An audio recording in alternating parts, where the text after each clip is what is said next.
एक दिन माता यशोदा मन ही मन सोच रही थी कि सभी औरतें अपने घर का काम करने में व्यस्त हैं, मैं क्यों उन्हें परेशान करूं। ऐसा सोच वह श्री कृष्ण के लिए दूध से मक्खन निकालने बैठ जाती हैं। दूध से मक्खन निकालने के बाद वह उसे मिट्टी के मटके में रखकर छत से लटका देती है और पुनः मक्खन निकालने लगती है। श्री कृष्ण ने माता यशोदा को मक्खन निकालते देखा तो वह उनकी गोद में आकर बैठ गए। भगवान कृष्ण माता को प्यार से सहलाने लगे। अचानक ही माता यशोदा को चूल्हे पर चढ़े दूध का ख्याल आया। उफ़ो, मैं तो भूल ही गई थी कि मैं दूध उबालने के लिए चूल्हे पर छोड़ आई हूँ। वो जरूर उबल गया होगा, मुझे जाकर देख लेना चाहिए। माता यशोदा श्री कृष्ण को गोद से उतारकर रसोई की ओर गई। श्री कृष्ण ने मक्खन से भरी मटकी देखी तो उनके मुंह में पानी आ गया। उन्होंने एक पतली सी छड़ी उठाई और जोर से मारा मटकी पर। छड़ी लगते ही मटकी धड़ाम से नीचे गिर पड़ी और उसमें रखा मक्खन जमीन पर बिखर गया। श्री कृष्ण ने मक्खन को टूटे हुए बर्तन में उठाया और चल दिए घर से बाहर। श्री कृष्ण ने बगीचे में पहुंचकर अपने दोस्तों को बुलाया और सभी मिलकर उस मक्खन को खाने लगे। श्री कृष्ण बंदरों को देखते हैं और हाथ में मटकी लेकर वहां रखी ओखली पर चढ़कर बंदरों को ललचाने लगते हैं। जब माता यशोदा ने रसोई से बाहर आकर फूटी हुई मटकी और फैले हुए मक्खन को देखा तो नाराज होकर कृष्णा कृष्णा पुकारते हुए बाहर आती है। खोजते खोजते जब वह बगीचे में पहुंची तो वहां उन्होंने श्री कृष्ण को ओखली पर चढ़ा देखा। माता यशोदा ने गुस्से में आकर श्री कृष्ण को ओखली से नीचे उतारा और एक लंबी रस्सी से उन्हें ओखली के साथ बांध दिया। आज पूरे दिन तुम इसी तरह बंधे रहोगे, यही सजा है तुम्हारी। ऐसा कह माता यशोदा भगवान श्री कृष्ण को अकेला छोड़ वापस घर में चली गई। कुछ ही देर में भगवान श्री कृष्ण ने उस भारी भरकम ओखली से बंधे हुए अपने शरीर को हिलाने का प्रयास किया। थोड़े से प्रयास में ही वे ओखली के साथ बड़े बड़े डग भरने लगे। कुछ ही देर में वे बड़े बड़े डग भरते हुए नदी के किनारे पहुंच गए। नदी के किनारे दो अर्जुन के पेड़ थे जो आपस में जुड़े हुए थे। श्री कृष्ण ने उन दोनों वृक्षों के बीच से होकर निकलने का प्रयास किया, लेकिन ओखली दोनों पेड़ों के बीच में फंस गई। भगवान श्री कृष्ण ने जोर लगाकर उन वृक्षों के बीच से निकलना चाहा तो दोनों अर्जुन के पेड़ जड़ से उखड़कर दोनों बगल गिर पड़े। उसी समय उन टूटे हुए वृक्षों से दो यक्ष प्रकट होते हैं और दोनों हाथ जोड़कर भगवान श्री कृष्ण को प्रणाम करते हैं। आपका धन्यवाद हमें नारद जी के श्राप से मुक्त करने के लिए।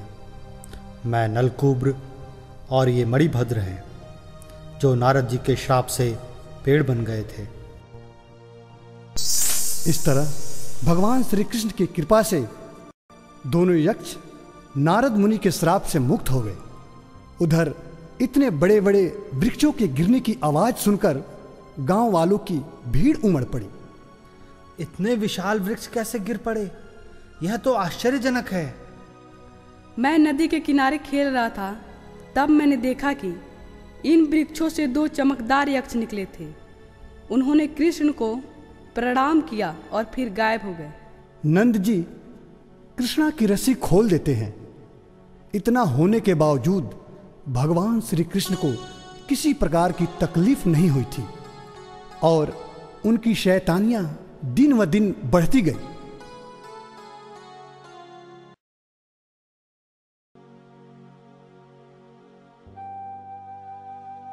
मथुरा में मथुरा नरेश कंस शांति से नहीं जी पा रहा था।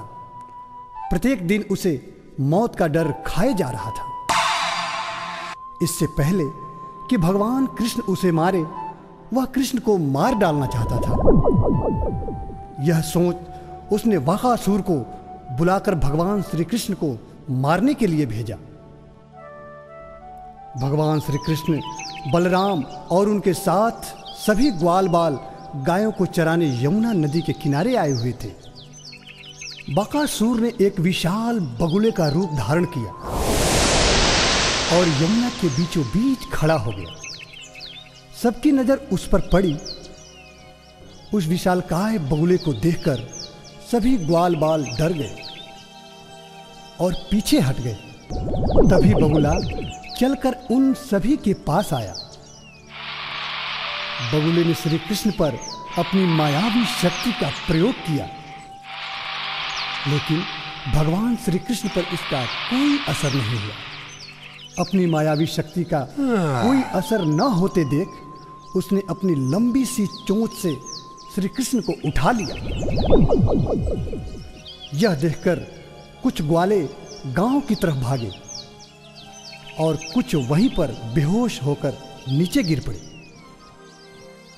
परंतु भगवान श्री कृष्ण पर इसका कोई असर नहीं हुआ। श्री कृष्ण ने जोर से अपना एक हाथ बगुले की चोंच पर मारा। दर्द के कारण बगुले ने अपना मुंह खोल दिया और श्री कृष्ण उसके मुंह से छूटकर नीचे नदी में गिर पड़े। बगुले ने अपनी लंबी सी चोंच से श्री कृष्ण को उठाना चाहा, लेकिन इस बार अचानक श्री कृष्ण उछलकर उसकी गर्दन पर जा लटके और उसके लंबी और मोटी सी गर्दन को फाड़ देते हैं। दर्द से कराहता बगुला नीचे नदी में जा गिरा। कुछ ही पल में बगुला अपने असली बकासुर रूप में आकर दम तोड़ देता है। इतनी देर में सभी बेहोश ग्वाले होश में आ चुके थे और भगवान श्री कृष्ण की लीला को देखकर खुश हो रहे थे। इस तरह कंस का भेजा हुआ भयंकर मायावी राक्षस बकासुर भी मारा गया।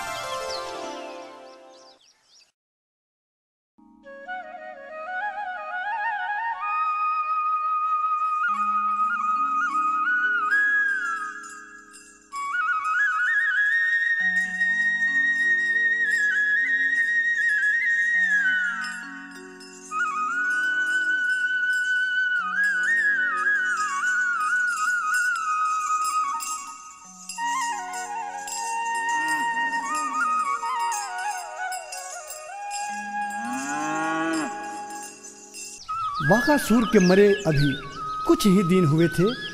हमेशा की तरह श्री कृष्ण, बलराम और उनके दोस्त गांव के बाहर खेलने गए हुए थे। भगवान श्री कृष्ण अपनी बांसुरी बजाकर सबको मंत्र मुग्ध कर रहे थे। उसी समय कंस के द्वारा भेजा गया मायावी राक्षस अधासुर कृष्ण को मारने गोकुल पहुंचा।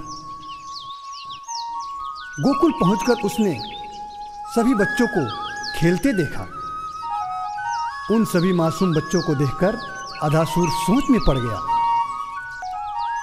ये बच्चे मासूम दिखते हैं, लेकिन ये कृष्ण ऐसा नहीं है। यह मासूम नहीं हो सकता। जो मेरी बहन पूतना और भाई बकासुर का हत्यारा है, वह कोई साधारण बालक नहीं हो सकता। मुझे इसे छल से मारकर अपने भाई और बहन की मौत का बदला लेना चाहिए।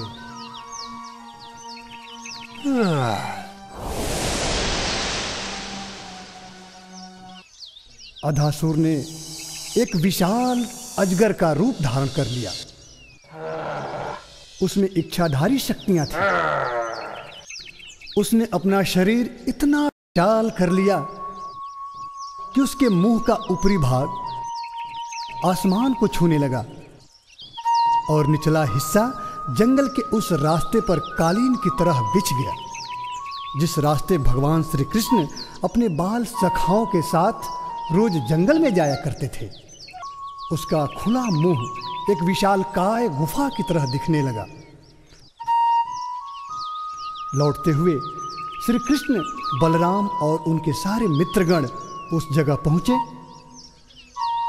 उन सभी बालकों को यह बड़ा अजीब लगा कि जिस रास्ते वह रोज जाते हैं उधर यह अजीब सी चीज क्या है।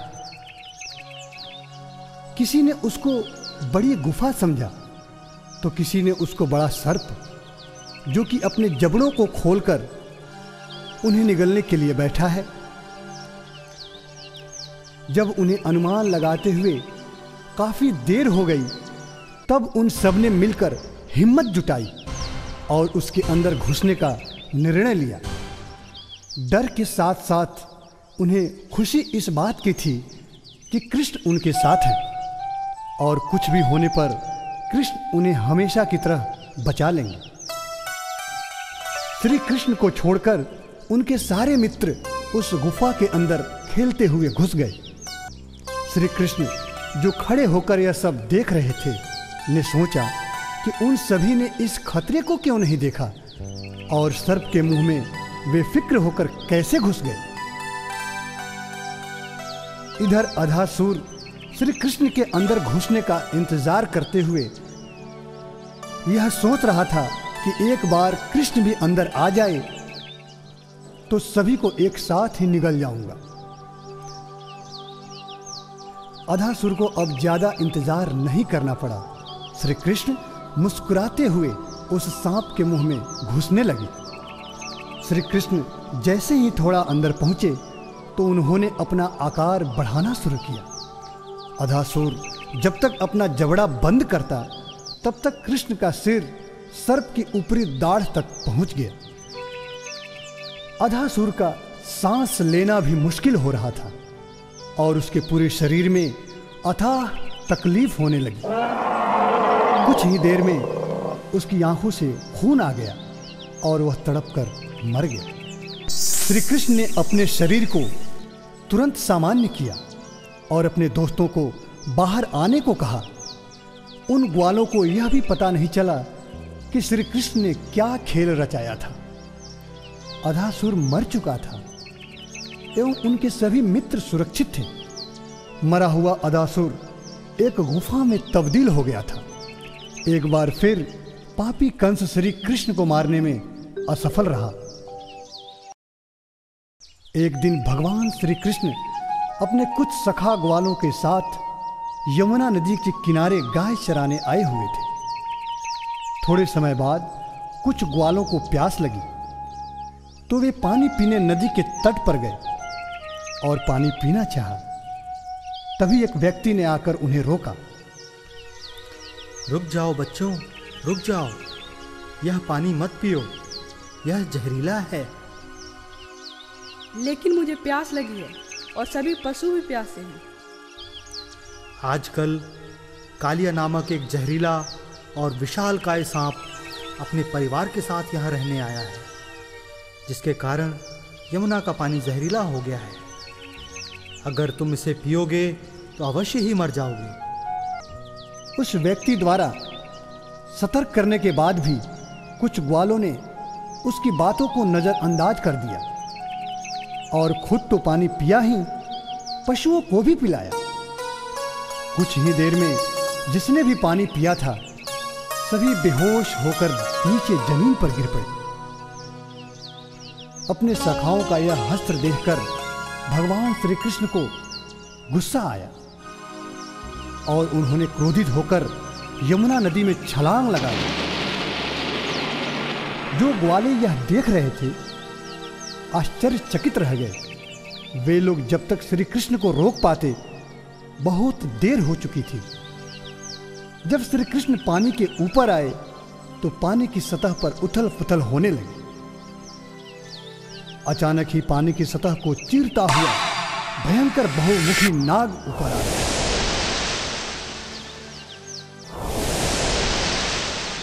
यह और कोई नहीं बल्कि कालिया नाग था, जो अपने सभी मुखों से आग निकाल रहा था। उसके क्रोध को देखकर ऐसा लग रहा था मानो वह श्री कृष्ण को मार डालना चाहता था। यह देख सभी ग्वाले गांव की तरफ भागे ताकि लोग आकर कृष्ण को बचा लें। गांव पहुंचकर ग्वालों ने सभी को बताया कि उनके कृष्ण की जान खतरे में है। ऐसा सुनते ही सभी गांव वाले नदी की ओर भागे। इसी बीच कालिया ने भगवान श्री कृष्ण को अपने पूंछ में पूरी तरह से लपेट लिया था। यह देख सभी ग्वाले घबरा गए, लेकिन श्री कृष्ण के मुख पर थोड़ी सी भी घबराहट नहीं थी। भगवान श्री कृष्ण ने अपना आकार बड़ा करना शुरू किया, जिससे कालिया की पकड़ ढीली होती चली गई। भगवान श्री कृष्ण ने अपना आकार इतना बड़ा कर लिया कि कालिया अपनी पूंछ में उन्हें लपेटे रख नहीं सका। श्री कृष्ण कालिया के बंधन से मुक्त हो गए, लेकिन कालिया ने फिर श्री कृष्ण पर अपनी फुंकार मारी। भगवान श्री कृष्ण हर बार कालिया के वार को काट देते हैं। अंत में श्री कृष्ण गुस्से में छलांग लगाकर कालिया के सिर पर चढ़ गए और नृत्य करने लगे।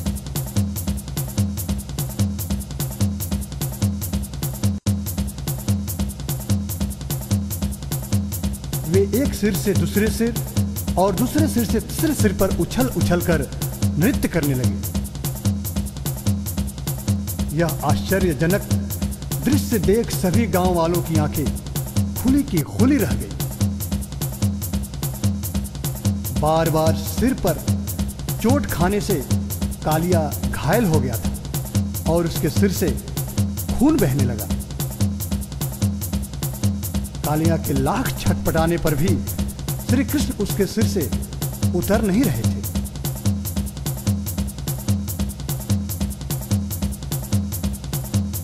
वह समझ गया कि उसका अंत समय निकट आ गया है, लेकिन ऐसा होता इससे पहले कालिया की पत्नी अपने पूरे परिवार के साथ ऊपर आकर श्री कृष्ण से कालिया के प्राणों की भीख मांगने लगी। हे भगवान, मेरे पति की जान छोड़ दे। ये मेरे परिवार की मुखिया हैं, हम पर दया करो प्रभु। श्री कृष्ण प्रार्थना सुन कालिया को मारने का विचार बदल देते हैं। उसके बाद वे नदी के किनारे पहुंचकर कालिया को आदेश देते हैं कि यह नदी उस जैसे विशाल प्राणी के लिए नहीं है, इसलिए वह यहाँ से अपने पूरे परिवार वालों के साथ समुद्र में जाकर निवास करे। कालिया भगवान श्री कृष्ण की बात को मानकर अपने पूरे परिवार के साथ यमुना नदी को छोड़कर समुद्र में चला गया। उसके जाते ही यमुना नदी का पानी फिर से साफ सुथरा और पीने लायक हो गया और जितने ग्वाल और पशु यमुना नदी का पानी पीकर बेहोश हुए थे, सभी ठीक हो गए।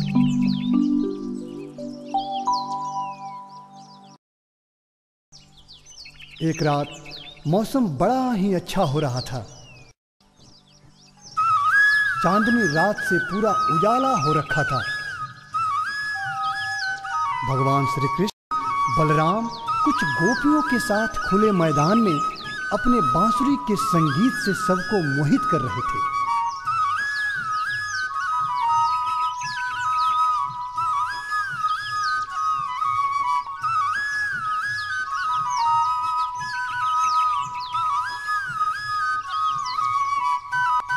सभी श्री कृष्ण के बांसुरी के धुन पर झूम रहे थे। अचानक वहां कंस का भेजा हुआ शंखचूड़ नामक एक दैत्य भगवान कृष्ण को मारने आ पहुंचा। उसे देखकर गोपियों में भगदड़ मच गई। वह दैत्य इतना बड़ा था कि उसका मस्तक मानो आसमान को छू रहा है और उस दैत्य ने कुछ गोपियों को अपने विशाल हाथों से पकड़कर ऊपर उठा लिया। गोपियां चिल्लाने लगी, बचाओ बचाओ कृष्ण, बचाओ बचाओ बचाओ बचाओ कृष्ण, बचाओ बचाओ। गोपियों की आवाज सुनकर भगवान श्री कृष्ण ने अपना आकार दैत्य के समान बड़ा कर लिया। तब श्री कृष्ण ने पास के एक विशाल वृक्ष को एक झटके में उठाकर दैत्य शंखचूर के सिर पर दे मारा। जैसे ही दैत्य के सिर पर चोट लगी, उसके हाथ से हड्डियां छूटकर नीचे गिर गई। तब श्री कृष्ण ने एक जोरदार मुक्का दैत्य के गर्दन पर दे मारा। वार इतना जोरदार था कि दैत्य शंखचूर का सर धड़ से अलग हो गया और वह जमीन पर जा गिरा और वहीं मर गया। आज एक बार फिर मथुरा नरेश कंस की मनसा धरी की धरी रह गई।